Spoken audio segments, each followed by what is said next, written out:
Welcome to Mind Atlas. Tonight we begin our story in ancient Egypt, where the Nile carved life through stone and sand. Death was not an end. It was a passage. Across deserts marked by tombs and temples, the people built their lives in preparation for the afterlife. The bodies were not discarded, but preserved. The names were not forgotten, but spoken with care. And beneath these rituals, beneath the linen wrappings and sacred chants, stood a single figure, quiet, unwavering, and essential. His name was Anubis. To modern ears, he is the jackal-headed god of the dead, a strange and ominous figure. But in his own time, Anubis was something else entirely. A guide, a guardian, the first to protect the dead on their journey through the unknown. He was not worshipped with fear, he was honored with trust. Anubis did not judge the soul. He did not grant reward or punishment. His task was more precise, more intimate. He oversaw the preparation of the body. He weighed the heart. He stood at the threshold of two worlds, never turning away.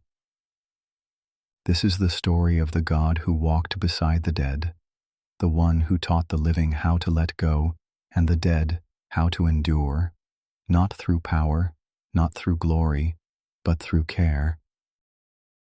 To the ancient Egyptians, death was never sudden. It was something known, expected, and prepared for. From the moment of birth, life moved toward it, not in dread, but in discipline. Every ritual, every offering, every name etched in stone served a single purpose: to guide the soul beyond the body and into what lay ahead. They believed that the soul did not end with the final breath. It separated. Fragments of the self, the ka, the ba, the shadow, the name, each required care. Each had its own journey to make. And so death was not a moment. It was a process, a crossing shaped by spells, wrapped in linen, guarded by gods. The tomb was more than a resting place.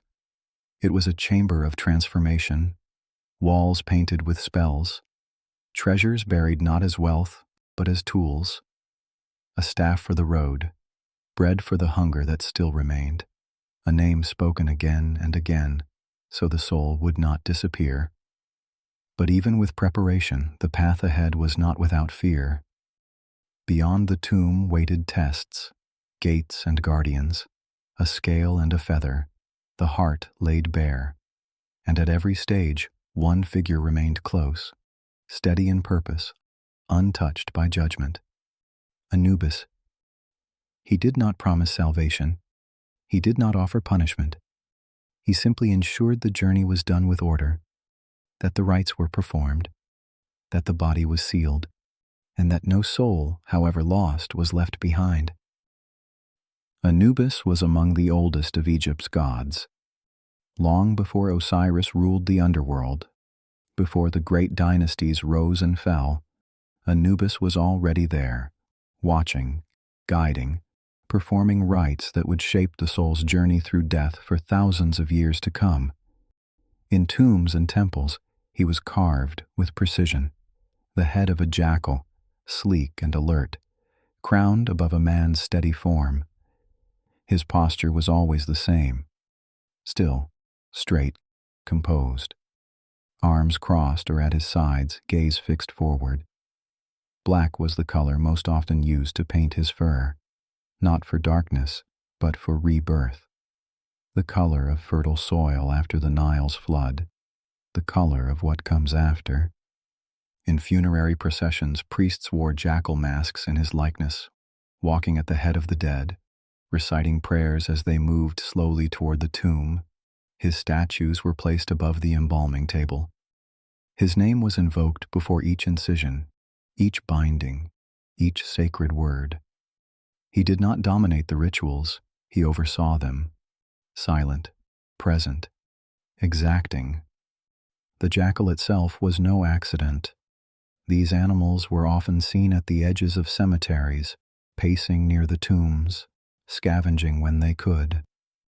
To the Egyptians, this behavior was not seen as desecration. It was proximity. It was vigilance. In a world where the body had to be preserved in order for the soul to survive, any threat to the corpse was a threat to eternity. And so the jackal became a symbol, not of destruction but of protection, not a beast of prey but a guardian of the sacred. Anubis did not need to speak. He did not need to command armies, nor preside over great cosmic trials. His power came from consistency, from ritual. Where others judged, Anubis prepared. Where others punished, he preserved. His was the patience of the one who stays until the work is done, who walks the entire road even when it ends in shadow. He was not feared. He was trusted. And when the body was sealed, when the tomb was closed, and the final incense burned low, it was said that Anubis walked just a little farther to make sure the soul was not alone. Anubis was born not from power, but from secrecy. In the ancient stories, his mother was Nephthys, a goddess of shadow, of dusk, of thresholds. Sister to Isis, consort to Set, she dwelled in the quiet spaces between things, the veil, the boundary, the silence after prayer. But it was not Set who fathered her child. It was Osiris. Some say it was by mistake, others by grief. Nephthys, cloaked in the form of Isis, lay with Osiris and conceived the child in secret, but she could not keep him.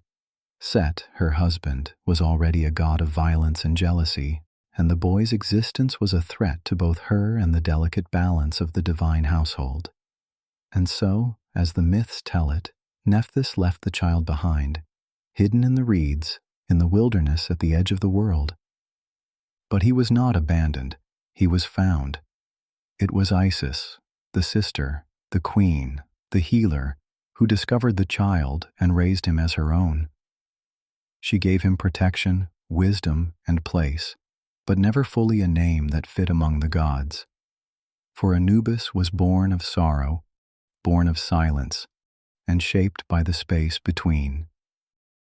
He was not a prince of the divine court.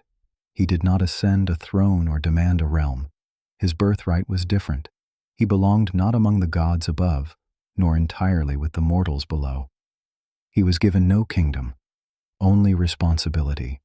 He became the one who moved between the living and the dead, who understood both but ruled neither. It is this in-between nature that defines him.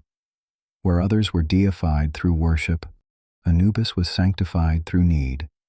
His purpose was not glory, it was care. It was clarity.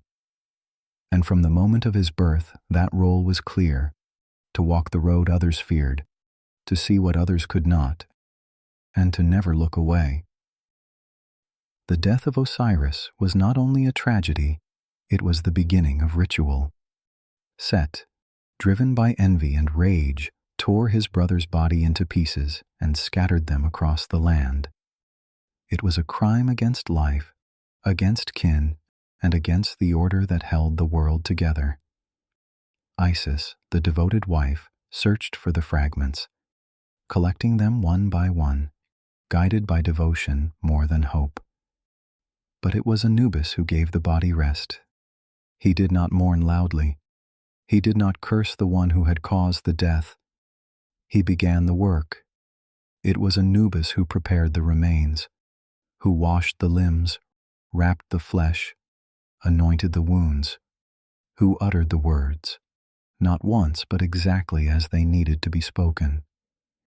It was through his hands that the first rites were performed, each act deliberate, each movement aligned with the unseen laws of the afterlife. The linen used was not simple cloth, it was memory, layer upon layer, binding the pieces back together, holding Osiris not just in form, but in meaning. Resin and oils preserved what time would otherwise erase. Spells were spoken to keep the soul close. And when the final bandage was laid, Osiris was no longer broken. Through Anubis, he had become whole again. And more than that, he had become eternal. From that moment forward, the process of mummification was not merely preservation, it was imitation, a sacred reenactment of what Anubis had done first, and perfectly. Every embalmer became his servant, every wrapped body a silent echo of that first divine act. There was no glory in this task, no reward. Anubis did it not as a god demanding worship, but as a son answering loss. His reverence did not shout. It worked quietly until the work was complete. And when it was done, Osiris rose, not as the king of the living, but as the lord of the dead, the one who would rule the underworld from a place of justice, memory, and peace. But long before Osiris judged the souls of others, it was Anubis who ensured his own journey was made with dignity. In the heart of the afterlife, beyond the tomb and the desert's end, there is a chamber where silence reigns. No torches burn, no winds stir. The air itself holds still, as if time has stepped back to watch. Here stands the scale of judgment, simple in form, but absolute in purpose. On one side rests a single feather, white, weightless. It is the feather of Ma'at, goddess of truth, balance, and cosmic order. On the other side, the heart of the soul is placed. Not the organ, but the record, the sum of choices, secrets, intentions. Every kindness remembered, every cruelty returned. In the stillness of this room, nothing can be hidden. Anubis oversees the ritual. He does not speak. He does not pass sentence. His hand rests on the balance itself, not to tilt it, but to ensure that it moves as it must, unshaken by plea or fear. He observes as the scales shift, the feather trembling in response, the heart holding its breath. To the soul, this is the final threshold. If the heart is light, lighter than the feather, it may pass onward, through the field of reeds, into eternity. If it is heavy, burdened with what cannot be undone, then it is cast down, devoured by the waiting beast Amit. Not tortured, not punished, simply erased. Anubis does not weep for the fallen. He does not cheer for the saved. He ensures the scale is true, that the law of balance is preserved, that the path forward or the end is given without error. He is not the judge. He is the keeper of order, the steady presence in the most fragile of moments, the one who knows that justice is not a voice, but a silence that holds. Long after his rites were first spoken, Anubis remained close to the dead. In the cemeteries of Egypt, jackals would often appear at dusk, silent, alert, their eyes catching the last light before darkness settled in. They lingered near the tombs, watched from the ridgelines, padded softly between stone and sand. The people did not chase them away. They understood. These were not mere scavengers. They were reminders. In them, Anubis moved still. His likeness was carved into walls and statues, painted on coffins, cast in gold and obsidian. The image never changed. Jackal-headed, composed, facing forward. In tombs, he was placed near the sarcophagus, watching over the embalmed body as it waited for the soul to return. Priests donned masks in his image during funerary rites, invoking his name with each step of the ritual. Every cut, every binding, every word was done in his shadow. The color most often associated with Anubis was black, not for darkness, but for rebirth. It was the color of the Nile's richest silt, the soil left behind after the flood, fertile and full of promise. Black was the hue of beginnings, of life drawn out of silence. To wrap the dead in black was not to bury them, but to prepare them for what might come next. Offerings to Anubis were small: bread, water, incense, figurines shaped in his form. These were left in tombs and temples, not to win his favor, but to honor his vigilance. The prayers spoken to him were never loud.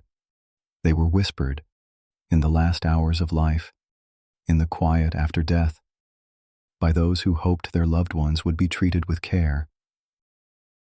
No temples to Anubis reached the height of Karnak or the grandeur of Philae. His domain was not the sun or the flood, it was the threshold. And thresholds require presence, not spectacle. He was revered not for power, but for constancy, not for thunder, but for silence held without wavering. Wherever the dead were laid, Anubis was already there, waiting, watching, making sure the journey continued. In the dark sky above Egypt, where the river lay quiet and the dunes turned silver in the moonlight, the people looked up, not to escape the world, but to understand it. They mapped their gods among the stars. Orion was Osiris, Sirius, the soul of Isis, and near them, faint but constant, was a lesser-known shape, the jackal. Some believed it was Anubis, watching from above as he did below, his presence stretched across the horizon like a silent path for the dead. The sky, like the tomb, was a place of order. Each star moved as it must, each constellation returning in its season, unchanging across generations. It offered the same reassurance Anubis gave, that even in the unknown, something was watching, something was guiding. The night was not empty, it held memory. For those who lived close to death, embalmers, mourners, priests, Anubis was more than a god. He was a companion, a shape the living could name in the face of grief. He gave the rituals their meaning, he gave the silence its form, and in a world where everything changed, kings, floods, empires, he did not. He was the one who did not turn away, the one who stood beside the dead when no one else could, not with wrath, not with comfort, but with certainty. Even now, in the stories that remain, his gaze has not shifted. It meets ours with the same stillness it always did, not demanding to be remembered, only refusing to be forgotten. The story now lies quiet, like a sealed tomb beneath stone, like linen drawn smooth across a still form. Anubis remains where he has always been, not in legend alone, but in the spaces between things, between one breath and the next, between what was and what remains. He does not vanish when the story ends. He does not need to. Some gods ask for praise, others for fear, but Anubis only asks for care. So let the journey rest, let the heart grow light, and let the silence now be enough.